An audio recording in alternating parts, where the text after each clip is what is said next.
بسم الله الرحمن الرحيم الحمد لله. السلام علیکم ورحمۃ اللہ وبرکاتہ. بسم اللہ الرحمن الرحیم.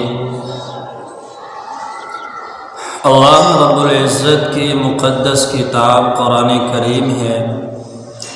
جس کی تلاوت کرنا دنیا کے اندر جتنے بھی اذکار اللہ رب العزت نے رکھے ہیں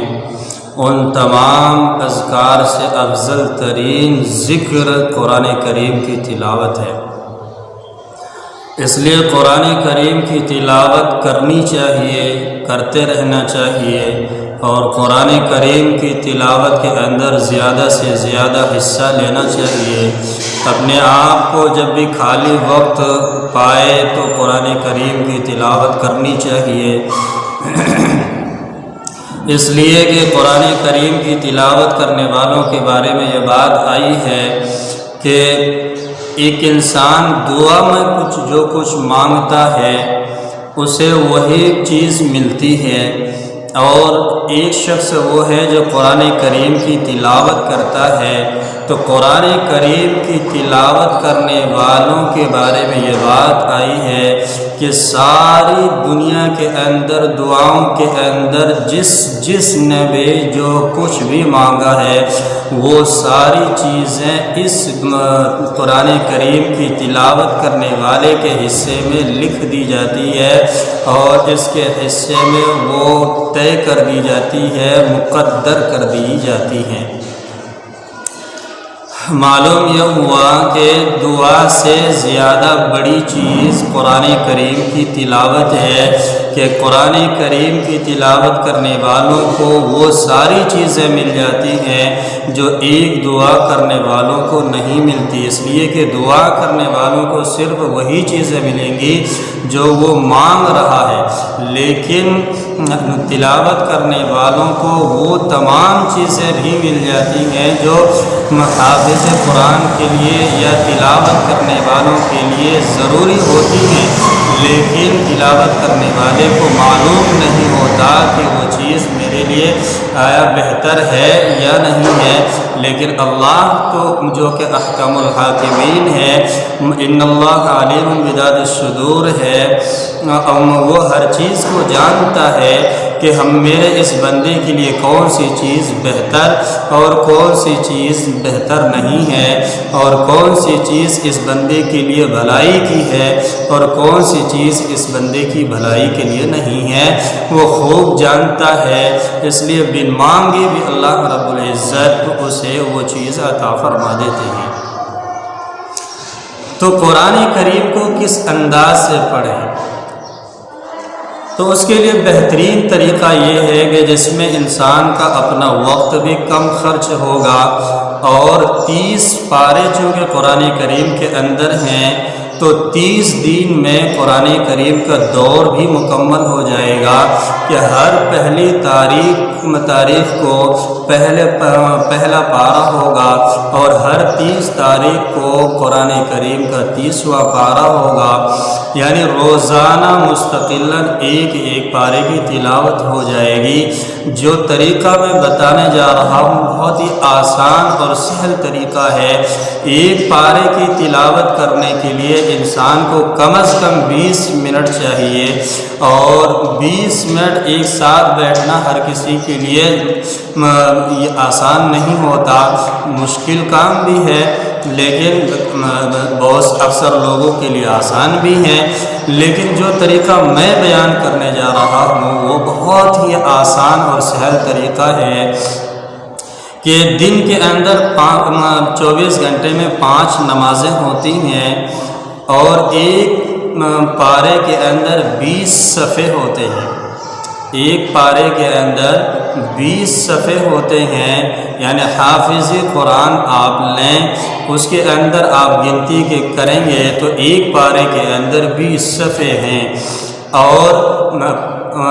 ایک دن یعنی 24 گھنٹے کے اندر 5 نمازیں ہیں. تو 20 کو 5 پر حصے بنا لیں، 5 جگہ پر تقسیم کر لیں، تو بنیں گے 4 کے 5 حصے بن جائیں گے۔ تو جب بھی دن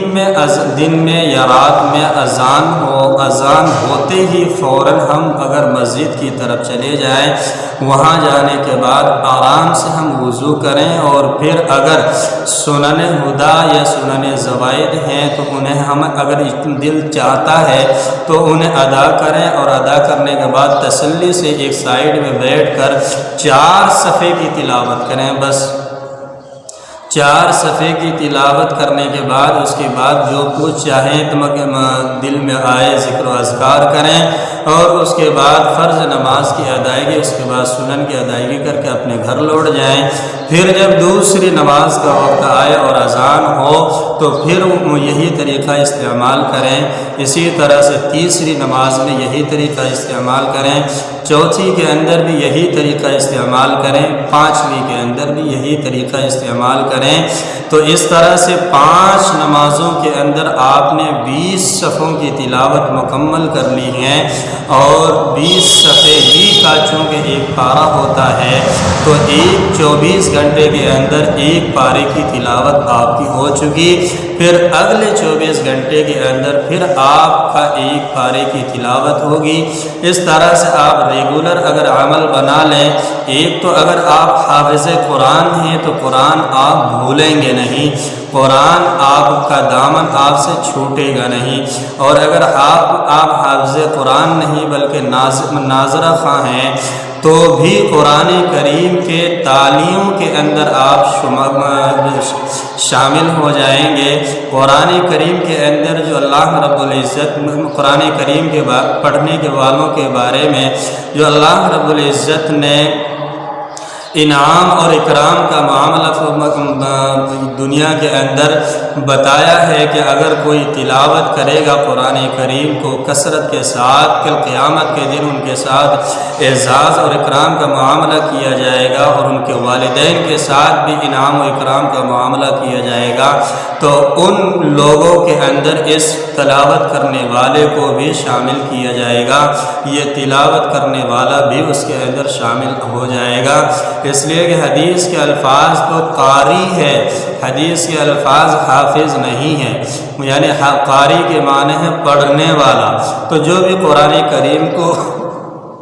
کثرت کے ساتھ پڑھے گا وہی اس حدیث کا مصداق بن جائے گا۔ تو سب سے بڑی بات یہ ہے کہ ایک دن کے اندر ایک پارے کی تلاوت ہو جائے گی، تو اس طرح سے 30 دن کے اندر 30 پارے کی تلاوت ہو جائے گی۔ ہر 30 دن میں قرآن کریم کا ایک دور مکمل ہو جائے گا، چاہے آپ حافظ ہیں چاہے آپ ناظرہ خواں ہیں، دونوں صورتوں میں آپ فائدے سے باہر نہیں جائیں گے، فائدے سے آپ خالی نہیں رہیں گے۔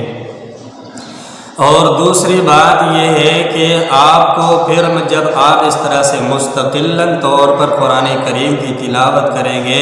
تو قرآن کریم کی تلاوت میں جو مٹھاس ہے اور چاشنی ہے وہ بکثرت تلاوت کرنے والوں ہی کو میسر آتی ہیں، وہ آپ کو بھی محسوس ہونے لگیں گی۔ اس لیے تمام حضرات سے گزارش ہے کہ جو میں نے طریقہ بتایا ہے اس طریقے کو سننے کے بعد فالو کریں اور عمل کریں، اپنی زندگی کے اندر لانے کی کوشش کریں، تو یقیناً قرآن کریم حافظ قرآن کو پھر کبھی رمضان المبارک کے اندر دقت اور دشواری کا سامنا نہیں کرنا پڑے گا۔ اسی طرح سے ناظرہ خواں کے لیے کل قیامت کے میدان میں جو انعام و اکرام کا معاملہ ہوگا اس کو اپنے سامنے رکھ کر قرآن کریم کی ہر نماز کے اندر صرف 4 صفحے کی تلاوت کریں، صرف 4 صفحے کی تلاوت کریں، یقیناً بغیانہ میں قاری قرآن کی فہرست کے اندر شامل ہو جائیں گے۔ اور دوسری بات یہ ہے کہ رمضان المبارک کا مقدس مہینہ چونکہ چل رہا ہے، اس مہینے کے اندر نیکی جتنی زیادہ ہم کریں گے اتنا ہی زیادہ ہمارے لیے فائدہ مند ہیں۔ نیکی ان میں سے ان نیکیوں میں سے، یعنی جتنے نیک کام ہم کرتے ہیں، جتنی نیکی ہم کمانے کی کوشش کرتے ہیں نماز کے ذریعے سے، روزے کے ذریعے سے، اسی طرح سے ذکر و اذکار کے ذریعے سے، ان میں ایک نیکی کا اور اضافہ کر لیں، یعنی قرآن کریم کی تلاوت کو بھی بڑھا لیں۔ اگر کوئی قرآن کریم کو پڑھنا نہیں جانتا ہے تو اسے چاہیے کہ قرآن کریم کو اس مقدس مہینے کے اندر سیکھ لیں، تھوڑا ہی بہت کچھ سیکھیں اس سال، اور تھوڑے تھوڑے سیکھتے رہیں، اپنے علماء سے، اپنے حافظ سے، اپنے امام سے، اپنے مؤذن سے رابطہ رکھیں اور قرآن کریم کو دھیرے دھیرے سیکھیں، اس لیے کہ ہم کیسے مسلمان ہیں، مسلمانوں کے بارے میں یہ گمان بھی نہیں ہو سکتا کہ وہ مسلمان ہو اور اسے قرآن کریم کم از کم ناظرہ بھی نہ آتا ہو، تو یہ سوچ سے بہت دور کی بات ہیں۔ اس لیے ہم اگر مسلمان ہیں تو ہمیں قرآن آنا چاہیے، ہمیں قرآن کریم پڑھنا آنا چاہیے، صرف قرآن کریم پڑھنا نہیں بلکہ ہم قرآن کریم کے ترجمے سے بھی واقف ہوں، ایسا قرآن کریم پڑھنے والے ہمیں ہونا چاہیے۔ لیکن آج ہمارا حال یہ ہے کہ ہم قرآن کریم کے زیر و زبر اور ایک بھی حرف سے واقف نہیں ہیں۔ اللہ ہماری حفاظت فرمائے اور ہم سب قرآن کریم کی تلاوت تالیوں کے اندر شمار فرمائے، اور ہمیں قرآن کریم کی تلاوت کرنے کی زیادہ سے زیادہ توفیق عطا فرمائے، اور اگر قرآن کریم نہیں آتا تو قرآن کریم کو سیکھنے کی توفیق عطا فرمائے۔ السلام علیکم ورحمۃ اللہ وبرکاتہ۔